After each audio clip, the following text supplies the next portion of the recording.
This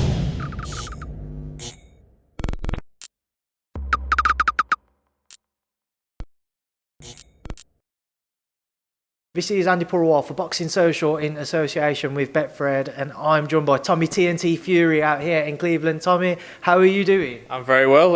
Just had a bit of a sleep on the couch. We were watching a Halloween box set. That's our thing. So all through the 10 days that we've been here, we've started watching every Halloween every night. So I'm more than happy. It's my favourite film. That's a long box set. So how many have you got left? I see Halloween 6 on. Yeah, number 6 is on. We've got 1, 2. I think we've got three left. So I think we're nearly through this one. We're gonna watch another one tonight. Watch another one tomorrow, and it's fight night, baby. I was going to say. So I hope if you are successful on Sunday, I hope that the plan isn't to celebrate by watching the final Halloween.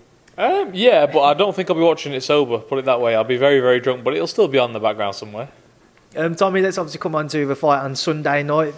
Firstly, how have your preparations been? I know he's training back in the UK with your father. We had a brief chat where we obviously know why he's unable to travel out here. But just talk to me about your camp first and foremost. How did everything go? Everything's gone to the letter. It couldn't have been any more perfect for this camp. Everything's gone even better than I ever envisioned it could be. Sparring, running, road work, nutrition, sleep. Everything has been pinpoint this camp. We've not missed anything. Everything's been to the letter, like I say, and nothing could have gone better. And I'm here, I'm bang on weight, I'm fit, and I'm ready to go. I've gotten to know your dad very well over the last, I've known him for 7-8 years, but particularly over the last couple of years. He's very knowledgeable of the sport, but what's he like as a trainer? Yeah, of course he is. My dad's been in this game all his life. Obviously, he's seen Tyson from the bottom all the way to the top now. He knows what this game's about. And he's just passing that knowledge down to me. And my dad as a trainer, you couldn't get any better because he's real. And I think a lot of trainers out there aren't to the fighters, especially if the fighters have got, a bit about them and they've got, fame behind them and they can generate money. Sometimes trainers can be a bit fake and blow smoke up your ass, as to say. But my dad, no matter what you've got or who you are, he'll tell you for what it is. And every time I go in the gym, if I have a crap spar, I have a crap spar. But if I have a good spar, I have a great spar. And that's just the main thing here. And that's really what you've got to focus on. And I know I'm not going to go wrong because everything in camp has been perfect. And if it wasn't, my dad would have told me. So, I'm here and I'm ready and we're fully prepared for Sunday. Just before we do move forward, just with your dad, I went to do a couple of interviews and a kind of a day in the life of him in his caravan that he's moved into just up the road from his house. He said he never sees yourself or Tyson or the rest of your brothers taking up that lifestyle. Do you think one day you might take it up a little bit? Or? In glimpses, yeah. We've stayed in a few wagons over the time, been to a few shows here and there, classic shows. I like it, I do like it. But again, as the generations move on, we move on. And there's different things we're all into. Don't get me wrong, I like to do that sort of thing, but, we're busy and when I'm not in training or not got anything, other commitments to deal with, I like to kick back on the beach. I like to have, the finer things in life. Who doesn't? But at the end of the day, when it's time to work, it's time to work. Moving forwards and obviously on to Sunday, then the man in the opposite corner, Anthony Taylor. He's certainly become very well known over this past week because he's been very vocal about this fight. What's been your thoughts on the way that he's interacted with the media, with social media, just everybody in general? I haven't really got any thought on it, to be fair. You can see he's very nervous. This is his first big stage, at the big dance. Keeps going on about the fights that he's had. He's had MMA fights, and I said today in the face-to-face, MMA and boxing is very, very different. He's going to find out on Sunday. But you can't really make anything of it, can you?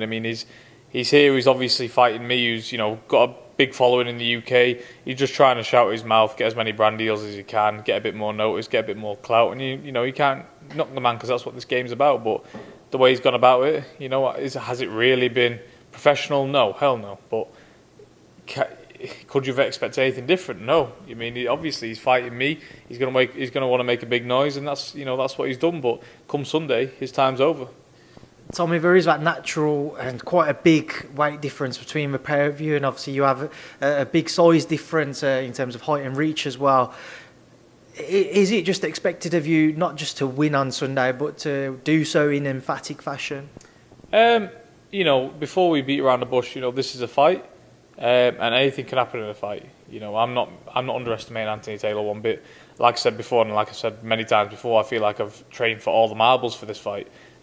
This is the biggest fight of my career. and I've trained that way. And I'm going into Sunday like I'm fighting for the world titles. I'm not looking at Andi Taylor as an MMA guy or a short guy out of my weight. I'm not looking at all that. I'm going in there to put on a spectacular performance, one that I've trained for many times in the gym. I've had all the right people in the gym to spar with and prep me for this fight. So yeah, I intend to win and win in style.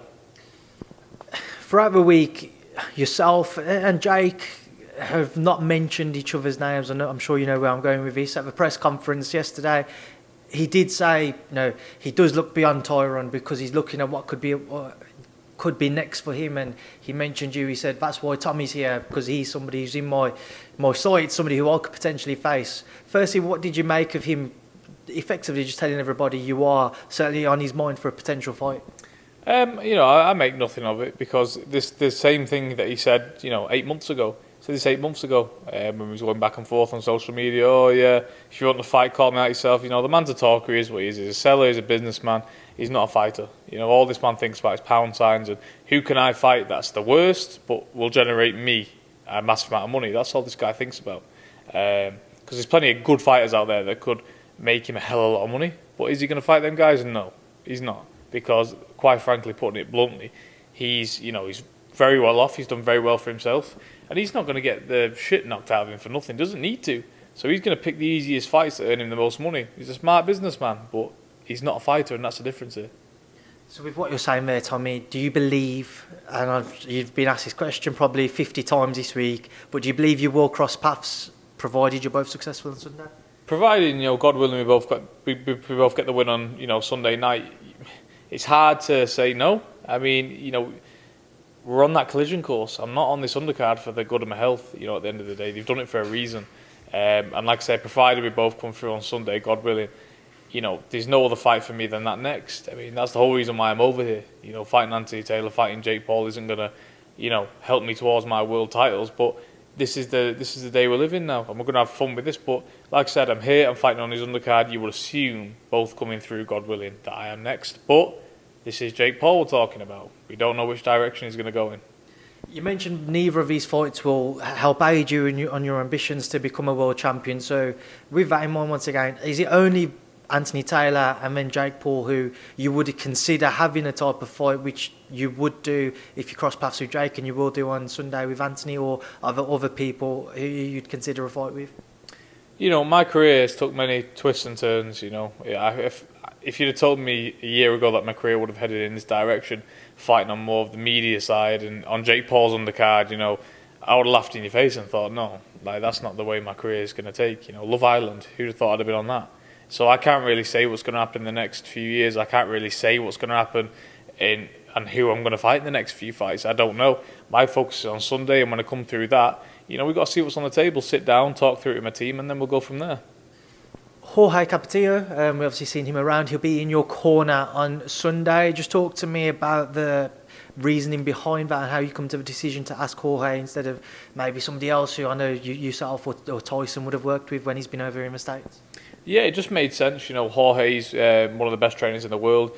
He's around constant world champions. He's around class all the time. He is a world-class trainer.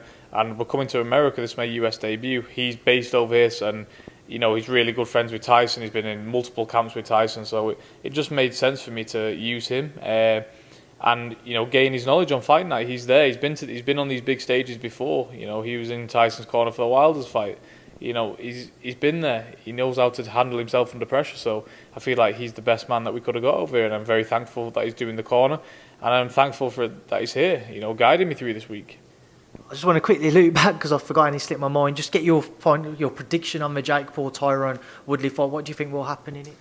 My prediction for the Woodley and Paul fight, I don't really know. It's hard to see Jake Paul picking a fight that he can't win. Him and his team must be seeing something in Tyron Woodley that maybe some of us aren't. Tyron Woodley is on the decline. He's lost a few fights. He's getting on. But, one thing that we are going to see for sure, and that's the only reason why I want to tune into his fight, is that we're going to see him in a fight. We're going to see him take some shots. We're going to see him, in a fight. And we've got to see how he responds to that. We've got to see how he copes under pressure. And, that's the big thing for me. How is he going to cope when he's been hit, when he's been hurt? What's he going to do? Because with all the millions of pounds he's got around him, he don't need to do this. Has he got the same hunger that all of us fighters have got?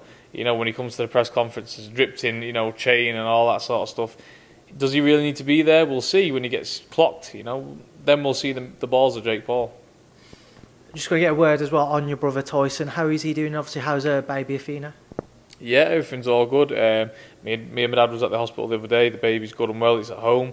And yeah, God willing, she stays good. And yeah, everything's going fine. Tyson's deep in training camp now.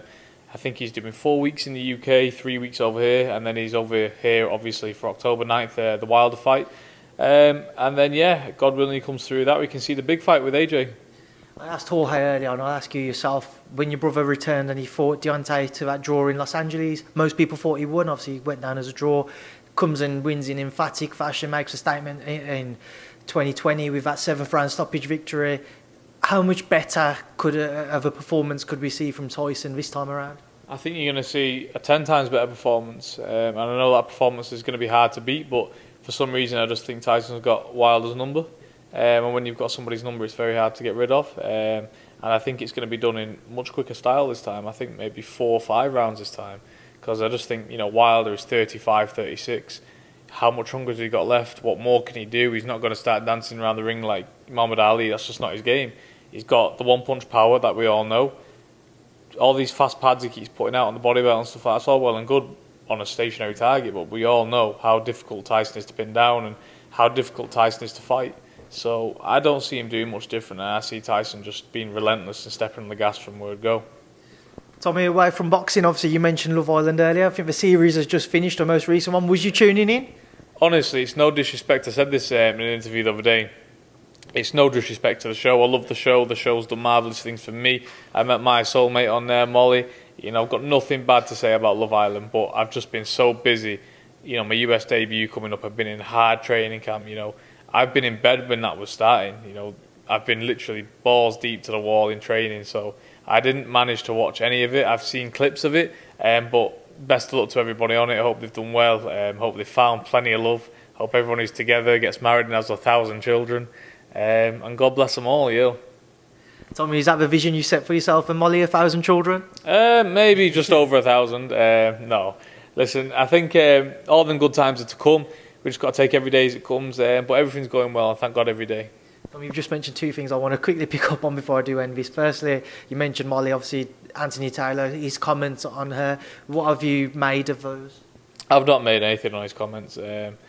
You know, he can bring whoever he wants into this. He can talk about whoever he wants, you know, in the build to this fight. It doesn't matter, because when it's all said and done and that bell rings and we come to meet in the centre of the ring, all that talking goes out the window. He's not ruffled anyone's feathers. He never will, because he forgets that I've been in this game all my life and I've seen the best in the world do it to Tyson. I've seen Klitschko try and play the mind games on Tyson. I've seen it all. So if he thinks a nobody like him is going to get in my brain, he's very wrong. He's here for me to look good on. And that's what I intend to do on Sunday night. It is what it is. I'm levels above this man. He's an MMA fighter, and I'm going to show the difference between MMA and boxing on Sunday night. And finally, you mentioned your US debut. How excited are you for that? And again, how key is it for you to look good on Sunday? Yeah, I'm so excited. You know, this is what you train for. You know, my whole life has been, for this point. Fighting in America, I never thought it would come this early, but it has done. So I'm going to take every advantage of it. And you know, you can pressure yourself up and think, oh, I've got to look good on Sunday. I'm just going to go out there and do the best that I can do. I'm just going to go out there and do what I've been doing in training camp. You know, nothing more, nothing less. I'm not going to try and do no great shakes. I'm just going to do what I've been doing for the past 10 weeks. And I'm sure that'll be good enough to impress the American public. All right, Tommy, I appreciate your time now. I'm going to leave you to enjoy the rest of your evening. Thank you for speaking to Boxing Social. Thank you very much, and God bless.